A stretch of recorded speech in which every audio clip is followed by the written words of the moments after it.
Pack your things. Get out of my building. I was just... You're fired! Yes, Cincinnati Reds fans, Reds country, it finally is here. David Bell has been relieved of his duties as manager of the Cincinnati Reds. After a loss today, 2-0 to the Pittsburgh Pirates, Reds still took the series, but he is gone. Just a year after, less than a year after, giving him a contract extension through 2026. I'm very happy right now. I'm sure a lot of Reds fans right now are very happy. Looking at, social media and buzzing about the David Bell firing, everybody seems very happy about this. So I'll quickly give an overview of this man's tenure as a Cincinnati Reds manager.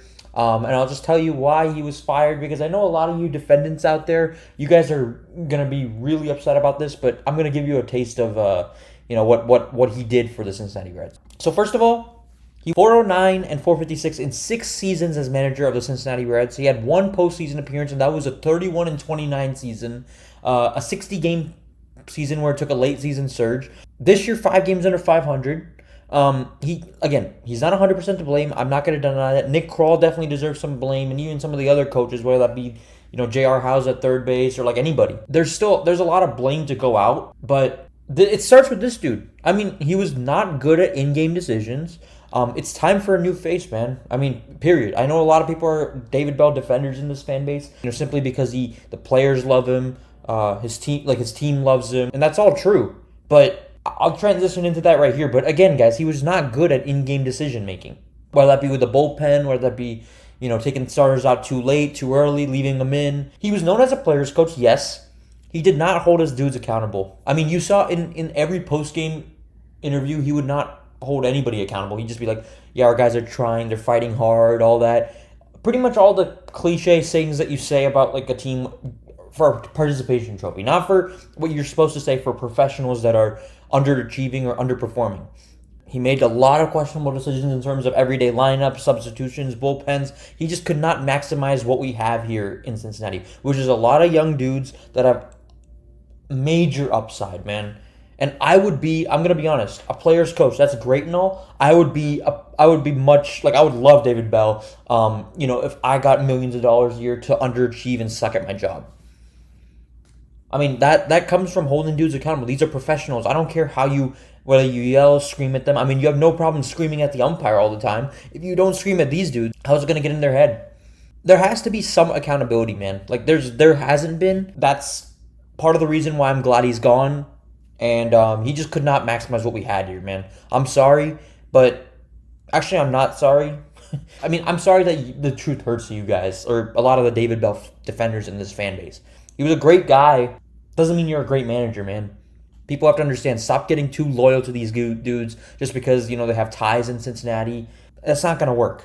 That doesn't fly. That should not fly, especially with this franchise. Just giving an overview, man. I mean, the injuries were a major issue. I'm not going to deny that. This year especially, I do think we'd be above 500, in my opinion, if we didn't have all those injuries going around. I mean, our damn near entire rotation's hurt. So Freddie Benavidez is going to take over as interim manager for the rest of the year. I don't think he's going to be back, obviously, as the full manager. But, I want to just say this, man. Pirates fans who are going through a hell of their own, shout out to a good friend of mine, Yinzer Max Sports. You should go sub up to him. But he even said, David Bell had to go. Derek Shelton's an absolute clown in Pittsburgh as well. But even he was saying Shelton and Bell both have to go. They're both clowns and losers.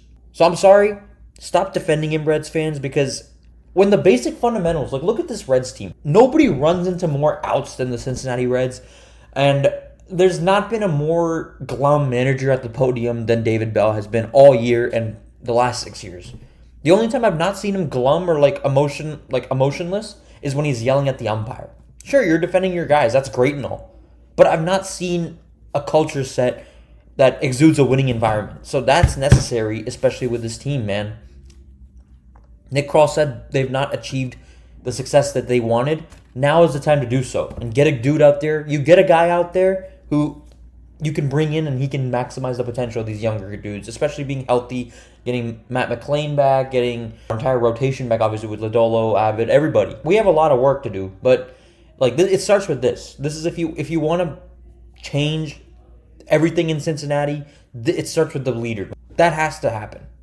So I think this is a great move, and I think if I'm a Reds fan, I'm speaking for everybody in the fan base, which I know I can't do. I mean, I don't blame you for having some. Maybe you guys like David Bell a little bit more than I do, but I don't see why you can't be at least ecstatic that this is happening. I mean, it's time for change. And even if you like David Bell, I mean, I didn't think he was worse than Brian Price. I mean, it feels like he was at times, but I thought he did some good things. I mean, part of me is not just excited that, oh, this dude's out of here, but it's also like, we need some change, man. We need some change, and I'm happy with this. Happy. And David Bell was not a good manager, whether you like it or not. I do want to do this, though. I mean, I do want to pay a little bit of respect. Our favorite David Bell moment, obviously, was the fight against the Pittsburgh Pirates, where he obviously charged at Clint Hurdle, after he'd had enough of him. He never liked Clint Hurdle. He hated him. So that was one of my favorite David Bell moments, obviously. He had some fiery nature. Obviously, he ran out of the clubhouse that day. So that's one of my respect moments I'll give to David Bell, one of the few times where I'll actually show some respect. But overall, man, he was not a good manager. I know that a lot of people may take exception and blame Nick Krall, the Castellinis, and it's all true. I mean, it's an organizational problem, but, David Bell just wasn't the guy. He was never going to be the guy to lead us back to the playoffs. So eventually you got to think that this team will, be back in contention, hopefully. But anyway, guys, I've had enough of this kind of ranting about, why you guys should feel the same way I feel. I'm not trying to do that, but I'm just trying to tell you my opinion. Peace out, David Bell. Reds fans, enjoy the rest of the season. We're already eliminated. I mean, we head to Cleveland tomorrow. We play a brief 3-game series there. Then we go to Chicago. So we have 2 more series against the Guardians and the Cubs. Go out strong, I guess, man. That's all I can say. But we have a lot of work to do this offseason. We have a lot of work to do. So just enjoy these 6 games, 7 games, whatever it is. It's 76 and 81. So yeah, we got 5-6 games remaining or something. Anyway, guys, enjoy the rest of the season. Let's go, Reds. David Bell, bye-bye. You guys take care. I'm out. Oh, before I go, just a random but necessary reminder. All right, bye.